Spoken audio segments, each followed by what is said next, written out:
Hey folks, Nick here from another BookTube channel. Today, taking a look at the fantastic worlds of Frank Frazetta, edited by Diane Hansen. This is the Taschen book.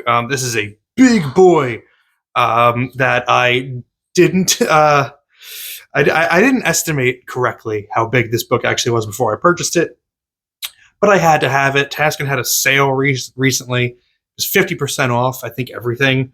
But this was the only book that I had my eye on. So I got it for great, 50% off.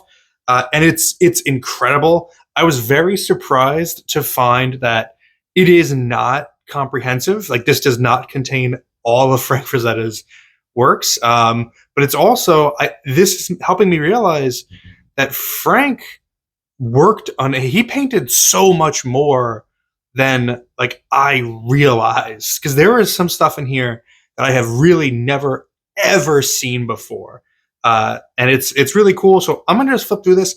I don't really have a plan for this video because it's too big of a book to show off everything, and a lot of it is just gonna be me turning the page and going, "Wow, wow, look how cool! Wow."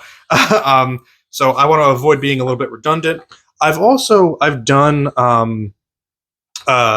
a read along like this of the fantastic paintings of Frazetta in the past. So a lot of those paintings are also in here. I don't want to do too much like redundancy, so I'll probably skip over those. And I really just want to primarily show off the stuff that was new to me that might be interesting for you. But this is incredible. As you can see, it also includes a lot of his pen and ink comic work, which is awesome, which I love. I've also got some spaces marked here that I thought were worth highlighting, as well as I wanted to show off some of his most famous paintings as well that appear in here. This is an expensive book, so some people might be checking out this video to decide, like, is this worth the price tag? I'm going to tell you up front, yes, I think absolutely it is. I especially like that I got it for half off. But even the full price, this particular edition was $200 as it's listed. I think that's pretty good. Also, just like the box that it comes in is also incredible. Like, even when the box is high quality like that, I mean, it's a really just cool package to get. Some articles, people just writing about how great Frank is. We know how great Frank is. And yeah, this is just one of those paintings that I don't know that it was in that other book that I showed off. So I'm going to be dancing around a lot. I marked this page because I really like seeing something a little bit different from Frank. You know, this is no human figure in this painting. It's just this big floating ship and this other dirigible. It reminds me of Stardust, Neil Gaiman's Stardust. I mean, obviously it wasn't for that. It was well before then.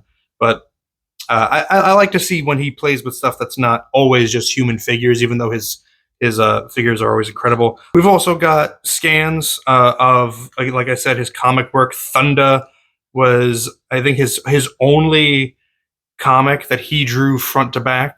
You know, he contributed stories to anthologies, but Thunder was his only like standalone book.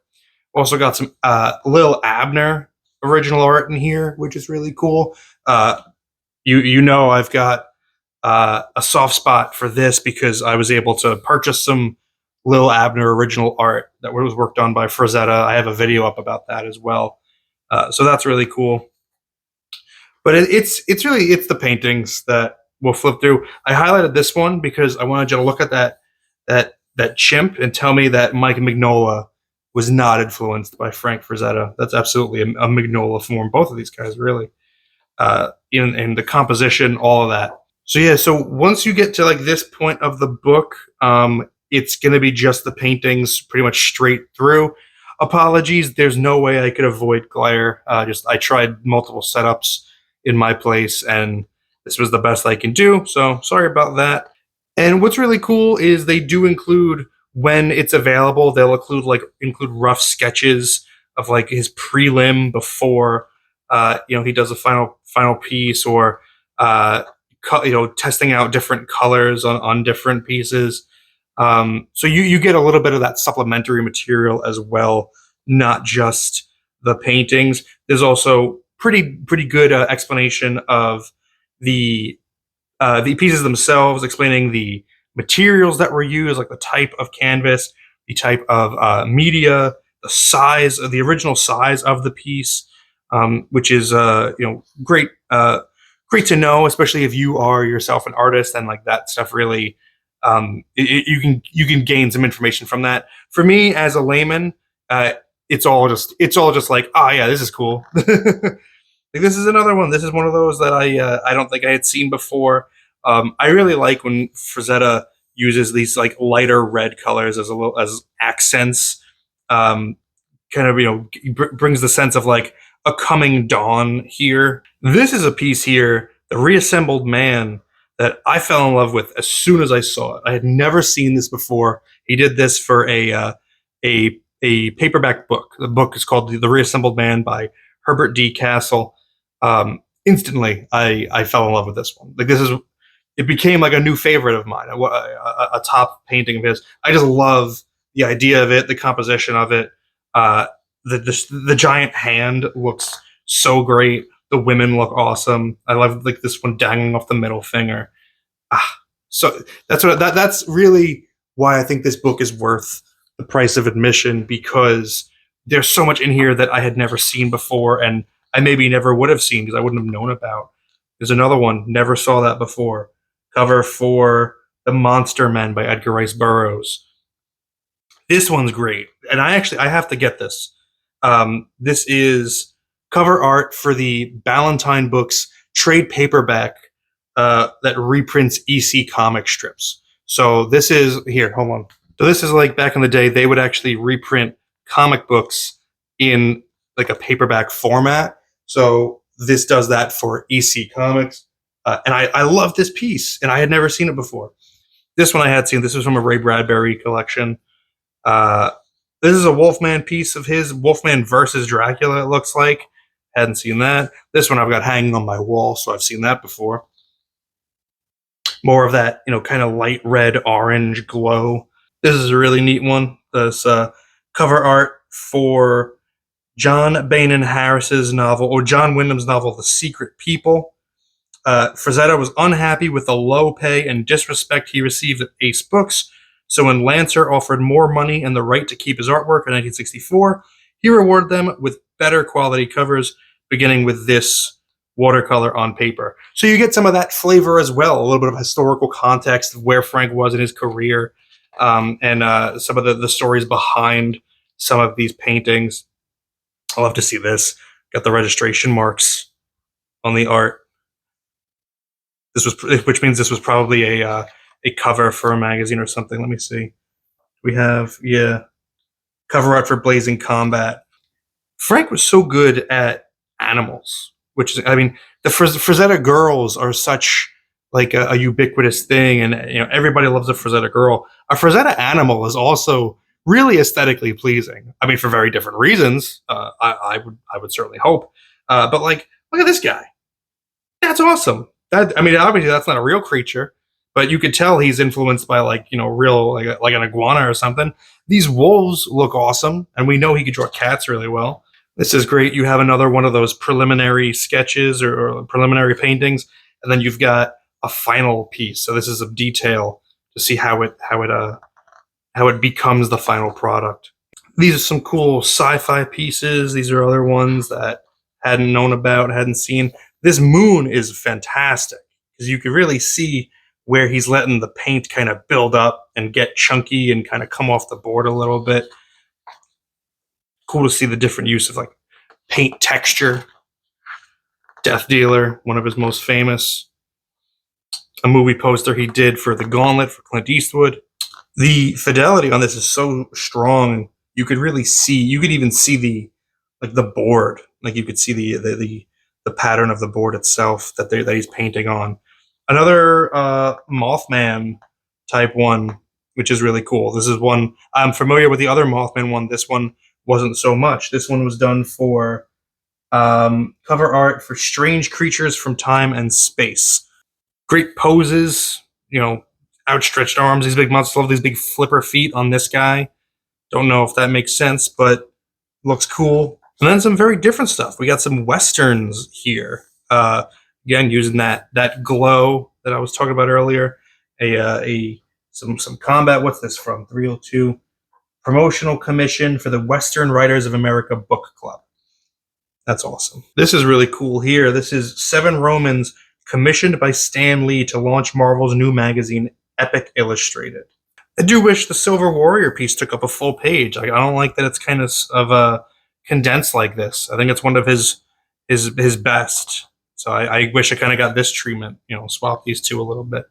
But whatever. I've had to skip through like so many paintings that are just pure like nudes, because like you can only get away with so much on YouTube. I don't want to get flagged, but there's a lot of that in here, just in case you were interested. Another awesome cat from Frazetta. More great cats. This is the Luana, originally commissioned for the Luana movie poster. I like his dinosaurs too. They always have these little short stubby arms. Some just animals, just a good looking elephant, and to hear his family tell it, he didn't use reference. He would see something once and then be able to recreate it. I don't know about the authenticity of that. That might just be trying to build some lore, build the legend of Frazetta. I think he definitely was using some reference for a lot of these animals. Like, there's no way he just knows them from every angle. This guy looks awesome. His horses always look really cool. So this is promotional stuff that he did for the original Battlestar Galactica TV show, which is awesome. And this is something that I really would have never found out about because I'm not, familiar with that, program at all. So it's not something I would ever look for. But these are awesome. These are rad that Battlestar Galactica kind of hired him for that. This is a weird piece. Like this interesting. Like, this is not something that I would usually attribute or think of Frazetta at all. It's a Torment, a promotional piece for the Nelson Doubleday Mystery Guild Book Club. Yeah, I don't know where this idea came from. Like, this kind of shape. It's not something I would associate with him. Movie poster he did for Quentin Tarantino's From Dusk Till Dawn, or Robert Rodriguez's Dusk Till Dawn, written by Tarantino. But Tarantino was the one that sought him out. And it's mentioned in a blurb that originally Frank just drew her because he was like, that's it. That's the image. That's interesting. And they were like, well, it's a movie poster. You got to include like the main characters. So he just tossed them in there. You got Clooney, Juliette Lewis, and Tarantino. But this was really all that interested him. Fire and Ice. This is the movie that Frank did with Ralph Bakshi. Interesting movie. Very horny movie. Another Fire and Ice piece. I like this one, Sleepy Hollow. I think, is this one on display at the Frazetta Museum? I think he's got 2 Sleepy Hollow ones. I don't know if that one is. This one is rad. You got the shining knight that looks like out of Earth's heroes, but we got Earth in the background behind him, so he's on another planet. That's an interesting story. Damsel in distress, got these weird bodied people, and again that great lighting in that foreground background. That Frank is so good at. What a striking piece.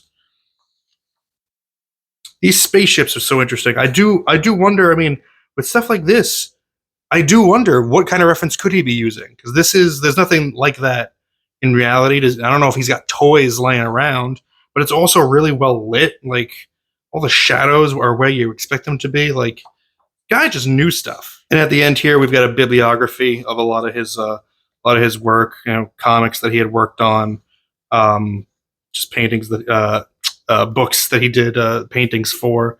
There's that Reassembled Man one. So yeah, you got yourself also a little bit of if you want to know everything he worked on, I guess that's all in the back here. I guess this is everything. So yeah, that's a just very, very quick flip through of the the Taschen book, The Fantastic Worlds of Frank Frazetta. I barely scratched the surface. I flipped through a lot, cut a lot of stuff out because I don't want this video to be forever long. But hopefully that helped you decide whether or not this book might be for you. Let me know what your favorite Frank Frazetta paintings are, or your favorite works of his. Thank you very much for spending some time with me today. But now it's time to get back to reading.